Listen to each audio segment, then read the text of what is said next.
நம்ம கூட நம்ம வாழ்க்கையில் நம்மளுடைய ஆனந்தத்துக்காக யார் யார் வாழ்க்கை வாழ்ந்து கொண்டிருக்கின்றார்களோ அவங்களுக்கு அடுத்த பிறவி நிச்சயமாக இருக்கும். யார் யார் அவங்களுடைய ஆனந்தத்துக்காக வாழ்க்கை வாழ்ந்து கொண்டிருக்கின்றார்களோ அவங்களுக்கு அடுத்த பிறவி நிச்சயமாக இந்த உலகத்தில் இருக்கு. ஆனால் யார் யார் அடுத்தவங்களுடைய நலத்துக்காக வாழ்க்கை வாழ்கிறார்களோ அவங்களுக்கு அடுத்த பிறவி இல்லை. நன்றாக புரியுதுங்களா? இந்த சென்டென்ஸ் நல்லா இருக்குது அவங்களுக்கு கேட்கறதுக்கு. உன்னுடைய ஆனந்துக்காக நீ வாழ்க்கை வாழக்கூடாது இல்லையா? அது நல்லா இருக்குது அந்த சென்டென்ஸ் நல்லா இருக்கு. நீங்கள்லாம் இஸ்கானில் இருக்கிறது இதெல்லாம் லெக்சர்ஸ் கேட்டு உங்களுக்கு அந்த மாதிரி தோன்றுது. வெளியே இருக்கிறவங்களை கேட்டாக்கா அந்த மாதிரி தோண்டவே நிச்சயமாக தோண்டது இல்லையா? எதற்காக நம்மளுடைய ஆனந்தத்துக்காக இங்கே நம்ம வாழ்க்கை வாழக்கூடாது? யாராவது சொல்ல முடியுமா அதுக்கு ஆன்சர்? எதற்காக நம்மளுடைய ஆனந்தத்துக்காக இந்த உலகத்தில் வாழ்க்கை வாழக்கூடாது?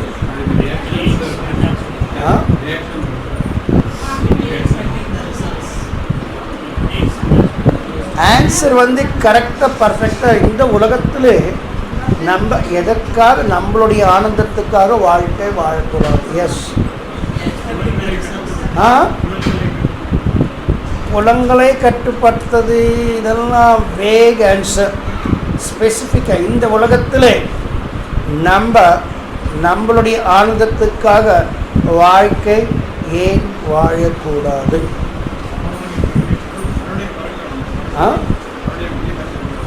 இங்க நம்மளுடைய ஆனந்தத்துக்காக நம்ம வாழ்க்கை வாழ்ந்தா என்ன தவறு? நானே சொல்றேன் அதுதானே. எஸ், ஸ்வதர்மா இல்லை, that's okay, still it is wake answer.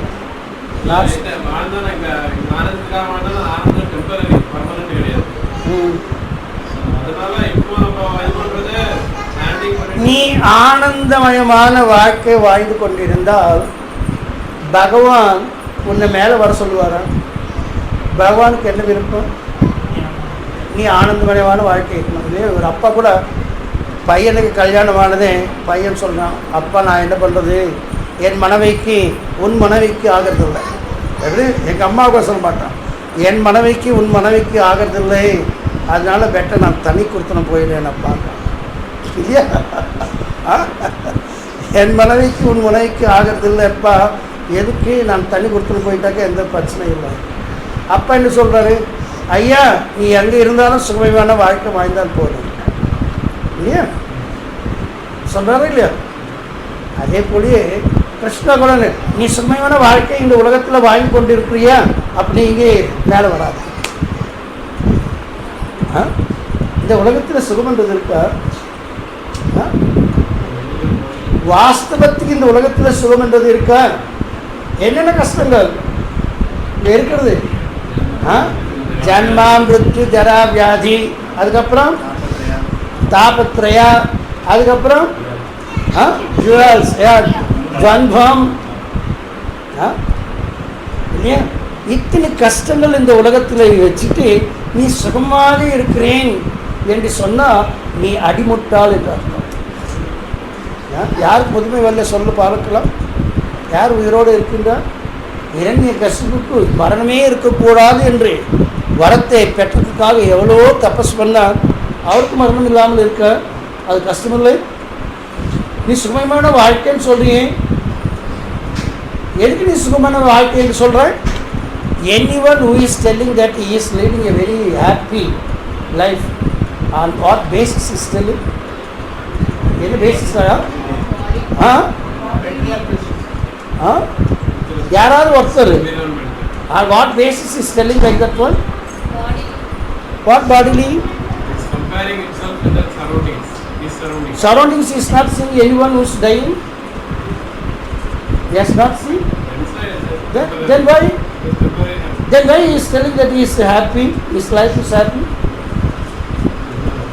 He is considering only that he has no problems for eating, no problems for sleeping, no problems for mating, no problems for sexuality.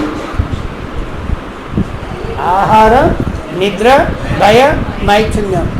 இதுக்கு எந்த விதமான எனக்கு கஷ்டமில்லை. I am leading a very happy life. He never considers that Janma, Mrityu, Jara, Vyadi is there. You understand? Why people are thinking that they are very very happy in their lives? அவங்களுக்கு எந்த விதமான துன்பத்துக்கு கஷ்டம் இல்லை. அவங்க துண்ணுட்டு போடுறாங்க, தெருவில் கொட்டுறாங்க. நிறைய பேர் சாப்பிடுவோம். காக்கா சாப்பிட்டு போகுது, பூனை சாப்பிட்டு போகுது, நாய் சாப்பிட்டு போகுது, அவங்க வீட்டு வேலைக்காரர் சாப்பிட்டு வரோம். தூங்குறதுக்கு எந்த விதமான கஷ்டம் இல்லை. டெவலப்பில் இருக்குது, ஏசி இது இருக்குது, நோ ப்ராப்ளம். மேட்டிங் நல்ல ஃபஸ்ட் கிளாஸ் வைஃப் இருக்குது. வெளியே போகிறோம், வெளியே என்ஜாய் பண்ணிட்டு வரோம், கிளப்புக்கு போகிறோம், அது பண்ணுறோம். இது செக்யூரிட்டிக்கு நோ ப்ராப்ளம். இதில் பேங்க்கில் இது வச்சுட்டு இருக்கிறோம். வீட்டையும் செக்யூரிட்டி நிறைய இப்போ கார்ட்ஸ் எல்லாம் இருக்கிறாங்க.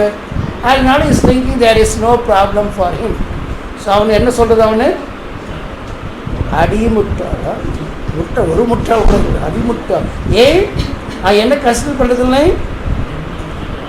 ஜன்மம் இது 4 சுகங்கள் யார் தேடுறாங்க? 4 சுகங்கள் வேறு யார் தேடுறாங்க? அனிமல்ஸ். ஆஹார, நித்ர, பய, மைத்துனம் ச சாமானியம் ஏத்து பசுபீனரானாம். பசுக்களுக்காக நம்ம இதுவரையிலும் எத்தனை யோனிகள் வரலும் வந்த பிறகு நம்மளுக்கு மனித ரூபம் வருது? 80 லட்சம். 80 லட்சம் யோனிகள் வரலும் நம்ம வந்துட்டு இந்த 4 ஆகார, நித்ர, பய, மைத்துனம்லையே இருக்கிறோம். அவங்களுக்கு நோ ரியாக்ஷன், ஆக்ஷன் ரியாக்ஷன். அவங்க எல்லாம் பண்ணுறதெல்லாம் இன்ஆக்ஷன் தான். அவங்களெல்லாம் நோ ரிசல்ட்டாக அவங்களுக்கு. அதுக்கப்புறம் நம்ம 80,01,000 வரும்போது மனித ரூபத்தில் வரும். அங்கே என்ன பகவான் கொடுத்துருக்கின்றார்? கொஞ்சம் இண்டிபெண்டன்ஸ். அந்த இண்டிபெண்டன்ஸ் எதற்காக? உண்மையை புரிஞ்சு கொள்றதுக்காக, பரமசத்தியத்தை புரிஞ்சு கொள்றதுக்காக. அதுக்கு என்ன கொடுத்திருக்கின்றார்? சாமானியம் ஏதத் பசுவின் அராணாம் தர்மோஹி தேஷாம் அதிகோ. அந்த தர்மா என்றது வருது. இந்த 80 லட்சம் யோனிலே அவங்களுடைய தர்மத்தை அவங்க ஏற்றிக்கவே மாட்டார்கள். பசுகள், பறவைகள், செடிகள் இதெல்லாம் அவங்களுடைய ஸ்வதர்மத்தில் இருக்கவே மாட்டார்கள். அவங்க எதில் இருக்கிறாங்க? உடலுடைய ஆனந்தத்தில் இருக்கிறாங்க. ஆகார, நித்ர, பய, மைத்துனம். ஆனால் 80 லட்சம் தான பிறகு பகவான் கொஞ்சம் இண்டிபெண்டன்ஸ் கொடுத்திருக்கின்றார். எதற்குடா என்றால் பரமசத்தியத்தை புரிஞ்சு கொள்றதுக்காக. அதுக்கு என்னடா பயன்படுத்திக்கணும் என்றால் தர்மம், ஸ்வதர்மம். தன்னுடைய ஸ்வதர்மம் என்ன? தன்னுடைய ஸ்வதர்மம் என்ன? தான் யார் என்று தெரிஞ்சு கொண்டு அதுக்கு தகுந்த மாதிரி அவன் செயல்கள் பண்ணணும், கோரிக்கைகளை மாற்றிக்கணும்